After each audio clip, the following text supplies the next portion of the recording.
Olá, ó, vem comigo, senta família, vamos estudar espanhol. Bora aprender? Vamos aprender esse idioma, gente? Ninguém me avisou aqui, vocês nem para me ligar, né? Para falar, professora, tem um negocinho no seu cabelo. Nós acabamos de ver na aula 3 os artigos, né? No idioma espanhol. E nós vimos os artigos determinantes. Por quê? Por quê? Hum? Porque existem dois tipos de artigos, né? Eu tenho os artigos determinante e os artigos indeterminantes. Como assim, professora? Já tô toda embaraçada. Cuidado, cuidado, porque se você me disser que está embaraçada em espanhol, uma mulher embaraçada é uma mulher grávida. Então vai devagar, tá? Porque espanhol é muito parecido com português, mas tem umas palavras que são iguais ou que têm um som muito parecido, que o significado é totalmente diferente. E aí pode te deixar numa situação muito difícil. Quando você quiser falar que está embaraçado, que não está entendendo, você fala, professora, estou com dúvidas, tenho dúvidas. Professora, não compreendo. Porque se você estiver embaraçado, amor, você está grávida e o homem não engravida. E se você estiver embaraçada, você pode também não estar e aí causar um grande problema na sua vida. Bom, artigo, gente, determinante e indeterminante, né? Determina. Por isso que se diz artículos determinantes, porque eles vão determinar. Eu já vou falar mais sobre isso. E indeterminante, obviamente, que são artigos que não vão determinar. Eu vou explicar isso em português. Por exemplo, se eu falo assim, olha, o carro lá na garagem tá com a lanterna acesa. Se eu falo o carro tá com a lanterna acesa, dá uma sensação de que eu estou determinando. Aquele carro ali, ó, o carro, o carro amarelo, que tá ali, sei lá, o carro, né? Então repara que eu determinei o carro. Olha, vou dar outro exemplo. Eu falo com a Cíntia. Cíntia, a porta lá da direção tá trancada.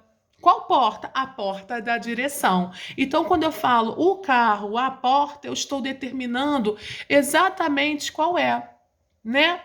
Mas se eu falo com a Cíntia, por exemplo, ai, Cíntia, tem uma porta lá embaixo, eu tô lá no terceiro andar da escola, né? Eu falo, ai, Cíntia, tem uma porta que tá trancada. E ela vai saber qual é essa porta?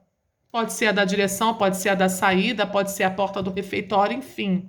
Então, quando eu quero determinar, porque eu sei exatamente do que se trata, a gente vai usar os artigos determinantes, a porta da direção, né? Quando eu não sei, quando eu deixo indeterminado, pode ser qualquer um. Davidson, a mãe que você solicitou tá aí para conversar com você. Olha, eu falando com o diretor Davidson. A mãe daquele aluno. Ele até já sabe qual é. Davidson, a mãe daquele aluno. Aquele que aprontou. Mas se eu falo assim, olha, Davidson, tem uma mãe lá embaixo querendo falar com você. Ele já vai falar comigo que, Andréia, que mãe? Qual delas? Porque quando eu digo tem uma mãe, eu indeterminei, eu não disse exatamente qual era, tá? E no idioma espanhol é assim mesmo. Eu não vou repetir quais são os artigos determinantes, porque essa aula já foi a aula 3, já foi dada. Mas em espanhol também existem os artigos indeterminados e determinantes, né? Então, se eu digo uma mulher está embaraçada, repara, pode ser qualquer uma. E se tem mais de uma mulher grávida, embaraçada, eu vou dizer, há umas mulheres que estão embaraçadas. Então, tem umas mulheres. Um homem está em la puerta. Um homem. Que homem, gente? Não sei qual é. Porque é um artigo indeterminante. Um homem. Um. Ai, unos hombres em la puerta. Ai do verbo haver, tá? Não é ai de ai, não, de dor, não. É ai, H-A-Y. Ai do verbo haver, de existir. Ai, unos hombres em la puerta. Então, aí a gente acabou de ver que são 4 artigos determinantes, que foi na aula 3, já passou. Se for no Facebook, é embaixo, né? E 4 artigos indeterminantes.